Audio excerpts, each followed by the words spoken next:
नमस्कार, news room live में आपका स्वागत। मैं राहुल ओझा आपके साथ। देखिए, मुंगेर से इस वक्त की बड़ी खबर है, जहां पर सिविल कोर्ट बिल्डिंग में आग लग गई है। फर्स्ट फ्लोर पर यह आग लगने की घटना हुई है। बता दें कि इस फर्स्ट फ्लोर पर कई कोर्ट संचालित हैं। सूचना पर दमकल की कई गाड़ियां मौके पर पहुंची है। आग बुझाने में अग्निशमन विभाग जुटा हुआ है। आग लगने के कारणों की भी जांच जारी है। कोर्ट परिसर में अफरा तफरी का माहौल है। पुलिस और प्रशासन मौके पर मौजूद है। तो बड़ी खबर मुंगेर से, जहां सिविल कोर्ट की बिल्डिंग में ये आग लगी है। फर्स्ट फ्लोर बताया जा रहा है जहां पर आग लगी है, जहां पर कई कोर्ट संचालित होते हैं। आग बुझाने में अग्निशमन विभाग की टीम लगी हुई है। कोर्ट परिसर में अफरा तफरी है। पुलिस और प्रशासन भी मौके पर मौजूद है। तो आग कैसे लगी, इसके बारे में अभी जानकारी स्पष्ट नहीं हो पाई है, लेकिन मामले की जांच की जा रही है। अभी फिलहाल प्राथमिकता अग्निशमन विभाग की यही कि इस आग पर काबू पाया जा सके। चूंकि कई कोर्ट संचालित होते हैं वहां पर, तो कई डॉक्यूमेंट्स भी वहां पर रखे होते हैं। सिविल कोर्ट का ये फर्स्ट फ्लोर। अरुण शर्मा हमारे साथ फोन लाइन पर है। अरुण, आग क्या बुझा ली गई है और कैसे आग लगी, क्या अपडेट आपके पास? जी, मैं बताते चलूं कि जो आग लगी है वो सिविल कोर्ट की एक नई बिल्डिंग है, और बिल्डिंग के फर्स्ट फ्लोर पे कई मजिस्ट्रेटों के कोर्ट भी है। उसी में से एक कोर्ट में आग लगी है। आग लगने के बाद जो है कई डॉक्यूमेंट भी जल गए, कंप्यूटर, लैपटॉप और इलेक्ट्रॉनिक सामान भी जले हैं। और दमकल विभाग ने जो है आग पे तो काबू पा लिया, लेकिन कई डॉक्यूमेंट जल गए। अब उन डॉक्यूमेंटों को सब अलग करने में लगे हैं, काहे कि जो कोर्ट है, कोर्ट में काफी महत्वपूर्ण कागजात होते हैं, वो जले हैं। जी चलिए, शुक्रिया इस सब्जेक्ट के लिए आपका। और मोतिहारी से बड़ी खबर है, जहां पर सड़क किनारे के युवक का शव मिला है। खून से लथपथ शव मिला है। हत्या की आशंका जाहिर की जा रही है। सूचना पर पुलिस मौके पर पहुंची है। शव पोस्टमार्टम के लिए भेजा गया है। डॉग स्क्वाड, एफएसएल की टीम ने भी जांच की है। हत्या के कारणों का खुलासा नहीं हो सका है। पुलिस ने जल्द गिरफ्तारी का भरोसा भी दिया है।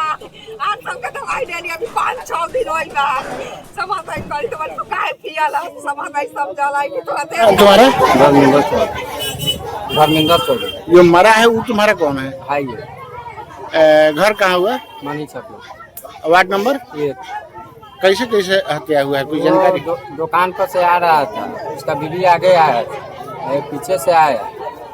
उसके बाद में हम लोग का मालूम नहीं चला। ये उसको बीवी आया तो हम लोग का नहीं बोला तुम्हारा भाई उधर है। आरा के भरत तिवारी पर गोली चलाने वाला एसटीएफ जवान अक्षय गिरफ्तार किया गया है। अब उसकी मेडिकल कराई गई है। जो आगे की कानूनी प्रक्रियाएं हैं, औपचारिकताएं हैं, वो पूरी की जा रही हैं। बता दें कि एसटीएफ जवान अक्षय कुमार को पुलिस ने शुक्रवार को गिरफ्तार किया था, जिससे आज मेडिकल जांच के लिए आरा सदर अस्पताल लाया गया। पुलिस के मुताबिक तकनीकी साक्ष्यों और मोबाइल सर्विलांस के आधार पर पटना एसटीएफ के सहयोग से उसकी गिरफ्तारी की गई। भोजपुर एसपी राज ने गिरफ्तारी की पुष्टि की है। आरोपी जवान एसटीएफ की इस सूची टीम में तैनात था। इस मामले में उसे पहले ही निलंबित किया जा चुका है और उसकी सरकारी पिस्टल भी जब्त कर फॉरेंसिक जांच के लिए भेजी गई है। उस पर भरत भूषण तिवारी को गोली मारने का आरोप है।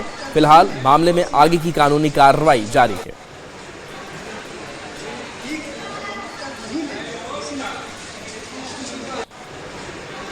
और देखिए, साहिबगंज से बड़ी खबर है, जहां आतंकवादी के गर्लफ्रेंड की गिरफ्तारी हुई है। अर्पिता सरकार की गिरफ्तारी हुई है। बता दें कि बंगाल एसटीएफ की टीम अर्पिता को लेकर के गई है। बरहरवा थाना क्षेत्र में कार्रवाई की गई है। एसटीएफ सूत्रों के अनुसार अर्पिता सरकार पर आरोप है कि वह हमीम मंडल से जुड़े संदिग्ध मॉड्यूल के संपर्क में थी। इसी मामले में बर्दवान थाना में दर्ज कांड के तहत उसकी गिरफ्तारी की गई है।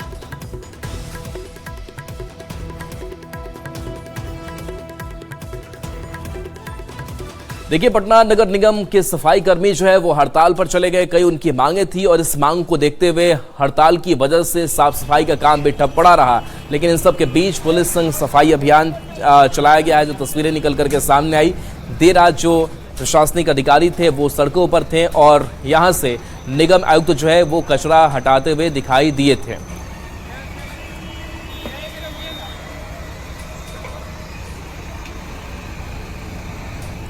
और देखिए, गोपालगंज में भी लगातार सफाई कर्मियों की जो हड़ताल है वो जारी है। इनकी अपनी डिमांड है और इस मांगों को पूरा होने तक आंदोलन करने की बात ये लोग कह रहे हैं।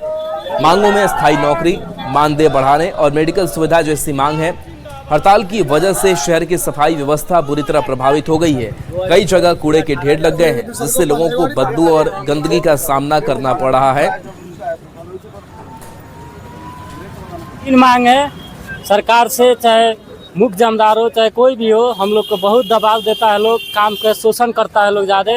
हम लोग का मांग यही है कि हम लोग को मेडिकल चाहिए सुविधा, उसके अलावा हम लोग को थाकापन जैसे ठीका पर चलता है वो बंद किया जाए। कल बात भाषा बसी हुआ था चेयरमैन के सामने, तो चेयरमैन साहब यही बात बोले थे कि तारा पास अगर चिट्ठी हो गए तू लेके आवा, हम तारा के अनबन पर मतलब निकाल के हम तारा के एक दिन में कर दिया जाए। कि किसी का 20 साल हो गया, किसी का 10 साल हो गया काम करते हुए, किसी का 15 साल हो गया, लेकिन आज तक ले यहाँ के नगर परिषद के चाहे ये अस्थायी नहीं किए हैं लोग आज तक ले, चाहे चेयरमैन हो चाहे स्कूटी साहब हो, आज तक ले अस्थायी नहीं किए उन लोग। और ना ही कोनो ये लोग को चीज दिए हैं पहनने ओढ़ने का, सेफ्टी का भी कितने मिला? कोई चीज नहीं दिए हैं। खबर छपरा से, जहां पर आभूषण दुकान को चोरों ने निशाना बनाया है। गैस कटर का इस्तेमाल किया गया। चोर अंदर दुकान के अंदर दाखिल हुए और यहां से आभूषण समेत लाखों का सामान लेकर फरार हो गए। मामला मुफस्सिल थाना क्षेत्र के बेंटोलिया का है। उधर घटना की सूचना पर पुलिस पहुंची है, मामले की छानबीन में जुटी हुई है।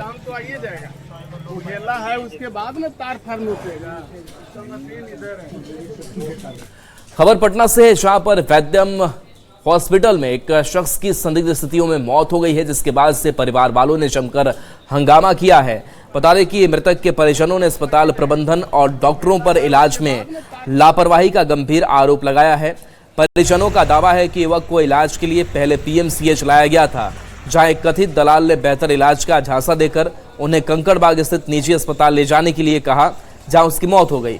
घटना के बाद अस्पताल परिसर में परिजनों ने जमकर हंगामा किया। आरोप है कि हंगामे के दौरान अस्पताल के डॉक्टर और कुछ कर्मचारी मौके से चले गए। उधर घटना की सूचना मिलते ही पुलिस मौके पर पहुंची और मामले की छानबीन में जुट गई है।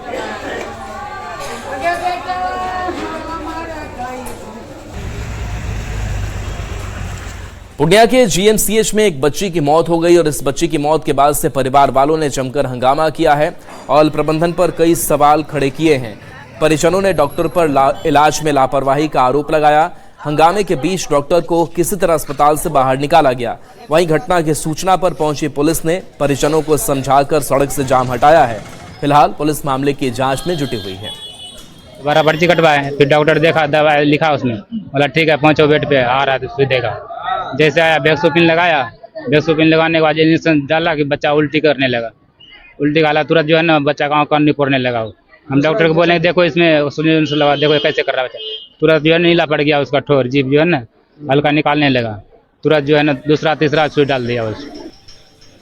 और देखिए भागलपुर से खबर है, जहां पर सुल्तानगंज में रेलवे स्टेशन पर एक आरपीएफ जवान देवदूत बनकर आया, जिसने कांवरिये की जान बचाई है। ये तस्वीर सामने आई है, जहां विक्रमशिला एक्सप्रेस सुल्तानगंज स्टेशन से खुल रही थी, तभी प्लेटफॉर्म संख्या 1 पर यात्री उतरने के दौरान फिसल गया और इससे पहले ही यात्री ट्रेन की चपेट में आता ड्यूटी पर तैनात आरपीएफ जवान मृत्युंजय कुमार ने दौड़कर दोनों यात्री को खींचा, प्लेटफॉर्म पर ले आया और उनकी जान बचा ली। उधर ये पूरी घटना सीसीटीवी में कैद हो गई है।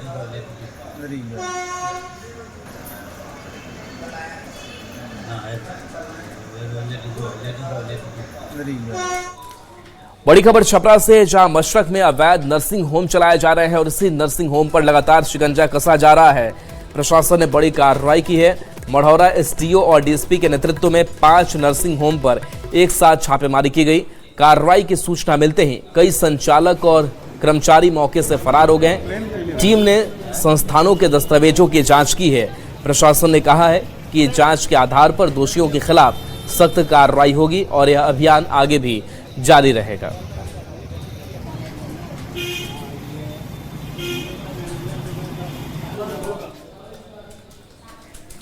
खबर बेगूसराय से, जहां पर बेगूसराय सदर अस्पताल का एक कारनामा सामने आया है, जिसको लेकर के कई सवाल भी खड़े हो रहे हैं। बता दें कि जुड़वा बच्चों में से एक बच्चे को मरा हुआ बताकर जिंदा बच्चा चोरी का आरोप लगाया गया है।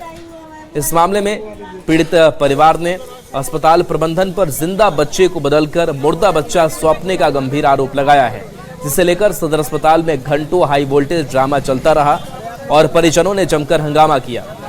उधर मामला बिगड़ता देख पुलिस को सूचना दी गई, जिसके बाद मामला शांत हुआ। फिलहाल पुलिस पूरे मामले की जांच में जुटी है। वहीं सदर अस्पताल के सिविल सर्जन ने सभी आरोपों को गलत बताया है। बच्चा को बदली कर लिया, लड़का था मरल बच्चा उसमें घुसा दिया, जिंदा बच्चा को दे दिया। क्या वो बच्चा हुआ था आपको? 2 जोड़वा, एक बेटा एक बेटी। एक साथ? हाँ। कब हुआ था?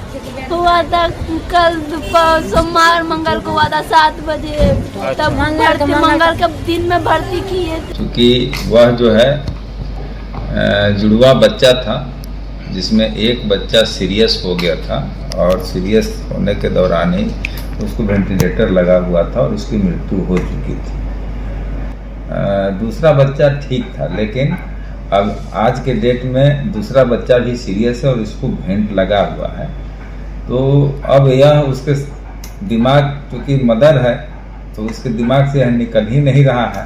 तो वो समझ रहे कि पहला बच्चा को वेंट लगा और दूसरा बच्चा तो ठीक था, तो इसमें उसको लगता है कि नहीं, हमारे बच्चे को बदल लिया गया। रांची से बड़ी खबर है, जहां शिबू सोरेन की पहली पुण्यतिथि मनाई जानी है। 4 अगस्त को पुण्यतिथि मनाई जानी है।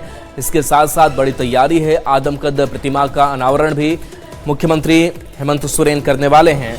लुटिया टांड में भव्य कार्यक्रम की तैयारी कर रखी गई है। तो शिबू सोरेन की पहली पुण्यतिथि मनेगी, जहां उनको श्रद्धांजलि अर्पित की जाएगी, नमन किया जाएगा, याद किया जाएगा। आदमकद प्रतिमा का भी अनावरण सीएम हेमंत सोरेन करेंगे।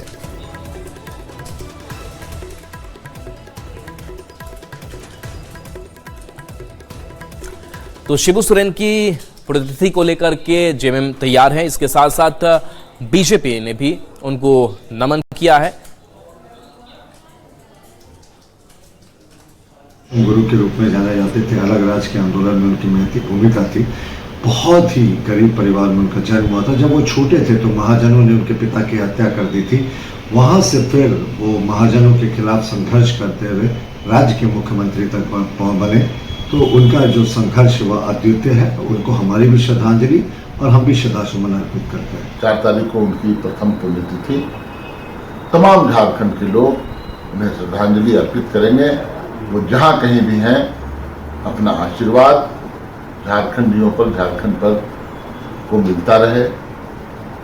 सरकार कोई कमी, सरकार या पार्टी कोई कमी नहीं रखेगी। जो पुण्यतिथि दिवस है, उस दिन को विशेष रूप से उनका पुण्य दिवस मनाया जाएगा। कई तरह के कार्यक्रम हैं, हर जिलों में कार्यक्रम होगा। नेमरा में खास करके माननीय मुख्यमंत्री खुद मौजूद रहेंगे। एक आदमकद प्रतिमा का अनावरण और एक श्रद्धांजलि सभा। तो गुरुजी को जो भी श्रद्धांजलि दिया जाए उनके व्यक्तित्व के अनुसार कम ही पड़ेगा, लेकिन हम कोई कमी नहीं छोड़ेंगे।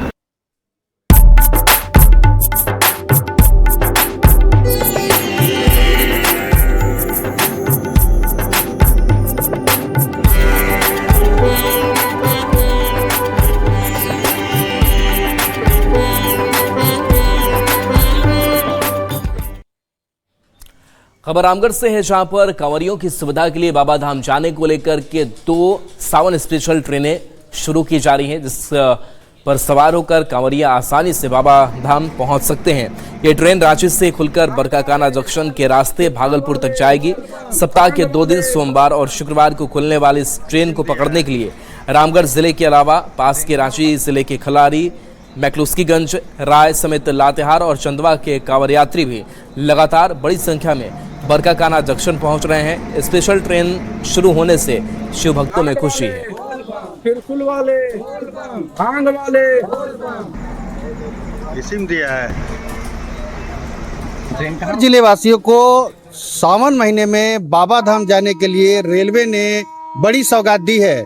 दरअसल सप्ताह में 2 दिन सावन मेला स्पेशल ट्रेन चलाई जा रही है। देख सकते हैं इस वक्त मैं रामगढ़ जिले के बरकाकाना रेलवे जंक्शन पर। बम जो है ये सभी सुल्तानगंज जाएंगे, वहां से जल उठा करके बाबा धाम आएंगे और काफी खुश हैं। देख सकते हैं महिला बम भी हैं और पुरुष भी हैं। ये जो स्पेशल ट्रेन रेलवे ने शुरू की है बाबा धाम के लिए, कैसे देख रही हैं? बहुत अच्छा लग रहा है। एक तो डायरेक्ट है, बहुत अच्छा है, धन्यवाद झारखंड की तरफ से। अच्छा, तो ये कितना किराया लगा आपको? किराया ज्यादा नहीं, 400 है। 400। और बस से जाती तो कितना लगता है? बस से 700-800 तो लग ही जाता है। बिल्कुल आराम है, आराम है। सबसे बड़ी चीज ये सुविधा दी, सही बात है। बहुत बढ़िया देख रहे हैं, अच्छा है। अच्छा, हम लोग के लिए बहुत सुविधा किए हुए। 2 दिन है सप्ताह में, शुक्रवार और सोमवार। हाँ, बहुत बढ़िया देख। कैसे रेलवे का कदम कैसे देख रहे हैं? बहुत सुंदर ये जो कदम उठाया गया है। रामगढ़ जिला से डायरेक्ट सुल्तानगंज के लिए कोई डायरेक्ट ट्रेन नहीं था। अब यहाँ से रामगढ़ निवासियों को जो है सीधे जो है बाबा धाम नहीं, सीधे जो है सुल्तानगंज जहाँ से जल उठा करके बाबा धाम जाना होता है, सीधे हम लोग जो है यहाँ से बाबा अजगैबीनाथ में जाएंगे। उत्तरायणी गंगा मैया को जो जल भर करके सीधे बाबा धाम और बासुकीनाथ में आएंगे। ये बहुत सुविधा हो गया। ट्रेन में 400। हाँ, ये ट्रेन खुलने से फायदा भी हो रहा है, सुविधा भी है। बम लोग हैं, क्या नाम आपका है? अमलेश कुमार। कैसे देख रहे हैं इसे? बहुत अच्छे तरीके से देख रहे हैं। बहुत सुंदर तरीका है कि कांवरियों भाइयों के लिए स्पेशल ट्रेन चलानी। हाँ, ठीक है, एक बार जयकारा लगा दीजिए। देख सकते हैं बम के चेहरे पर प्रसन्नता है। स्पेशल ट्रेन खुलने से सोमवार और शुक्रवार को बरकाकाना से रामगढ़ जिले के जो यहाँ के बम हैं वो इस ट्रेन के माध्यम से सीधे सुल्तानगंज वहाँ से जल उठा करके बाबा धाम पहुँच सकेंगे। और बस से आधे किराए में, ऐसे में ये लोग रेलवे का धन्यवाद कर रहे हैं। जावेद खान, न्यूज़ 18 रामगढ़। भागलपुर के सुल्तानगंज से बाबा धाम तक पहुंचने वाले कांवरियों के लिए अलग अलग जगहों पर शिविरों का लगाया गया है, जहां पर उनके रहने खाने की व्यवस्था भी है, उनके आराम की व्यवस्था पूरी तरीके से कर रखी गई है। और ऐसे में ही सरासनी स्थित कांवरिया पथ पर भव्य नमो सेवा शिविर का शुभारंभ किया गया है। गोड्डा सांसद डॉक्टर निशिकांत दुबे ने शिविर का उद्घाटन किया है। उन्होंने कहा कि बीजेपी सेवा ही संगठन के मूल मंत्र पर काम करती है और यही भावना शिविर के माध्यम से दिखाई दे रही है। सांसद ने कहा कि कांवरिया शिव भक्त नहीं बल्कि देवतुल्य अतिथि हैं, उनकी सेवा करना सौभाग्य की बात है। सभी कार्यकर्ताओं को सम्मान। इस महीने हमारा सौभाग्य है, हमारा ज्योतिर्लिंग देवघर में कम से कम 1 से 1.5 करोड़ लोग एक महीने सावन में आएंगे। मोदी जी के सेवा शिविर बना सेवा करेंगे। और देखिए, बासुकीनाथ धाम में इस बार श्रद्धा के साथ साथ कला का भी संगम देखने को मिल रहा है। भव्य और अलौकिक तस्वीरें जो है वो इस सावन के पावन महीने में दिखाई दे रही है। शिव भक्त लगातार शिव भक्ति में झूम रहे हैं। और ऐसे में तस्वीर आप देखिए, ओडिशा से आए सैंड आर्टिस्ट विश्वजीत जेना ने बालू से भगवान शिव की बेहद आकर्षक प्रतिमा बनाई है, जो श्रद्धालुओं का ध्यान खींच रही है। झारखंड पर्यटन विकास निगम की टेंट सिटी में बनाई गई यह कलाकृति लोगों के लिए आकर्षण का केंद्र बनी हुई है। कलाकार का कहना है कि वो फोटो देखकर किसी भी देवी देवता की आकृति बना सकते हैं। श्रावणी मेले के दौरान वे रोज बालू से भगवान के अलग अलग स्वरूप तैयार कर श्रद्धालुओं को कला और भक्ति का अनोखा अनुभव करा रहे हैं। दुमका के बाबा बासुकीनाथ धाम में इस वक्त हम मौजूद हैं और आपको हम टेंट सिटी के प्रांगण से सबसे पहले ये तस्वीर दिखाना चाह रहे हैं। ये तस्वीर जो है पूरे बालू से बनाया गया है, जो उड़ीसा से चलकर यहाँ पर सैंड आर्टिस्ट विश्वजीत जैना आए हैं, जो 14 वर्षों से जो है ये सैंड आर्टिस्ट का काम कर रहे हैं। मैं 2008 में शुरू किया था, जब मेरा मैट्रिक पास आउट हुआ था। मैं कला को इंटरेस्ट था। मैं सैंड आर्ट, जो हमको फ्री कैनवस मिलता है सैंड फ्री पूरी में सी बीच का किनारे, मैं शुरू किया था। तब जाके मैं सुदर्शन पटनायक का इंस्टीट्यूट में एडमिशन किया। तब से आज तक मैं सैंड आर्ट कर रहा हूँ। इसी का ऊपर मेरा कैरियर को फोकस कर रहा हूँ। पिछले साल भी आप आए थे, पूरे 30 दिन तरह तरह के बनाए थे। कैसा अनुभव रहा था और इस साल भी आए हैं, कैसा अनुभव? पिछला साल से बहुत अच्छा अनुभव हुआ था, इसी साल भी बहुत अच्छा, क्योंकि मुझे यहाँ प्यार मिलता है। शंकर जी का जो बनाता हूँ ना, ये शंकर जी का माहौल लगता है पूरा। मुझे ऐसा फील होता है कि कला का जीवन पूरा सार्थक हो गया मेरा, क्योंकि ऐसा प्लेटफॉर्म मिलेगा ना, मैंने उत्साह तो मन फील होता है, मुझे एनकरेजमेंट मिलता है। तो आपको बात करें तो आपको गूज़ बम्स भी आए? हाँ, बिल्कुल बिल्कुल। देखिए कैसे मेरा फील होता है, क्योंकि मैं पूरा डूबी हूँ अभी शिव जी का रूप बनाने के लिए। मैं पूरा डूबी हूँ कि शिव जी कैसे हैं, मेरे दिमाग में आ जाता है मेरे।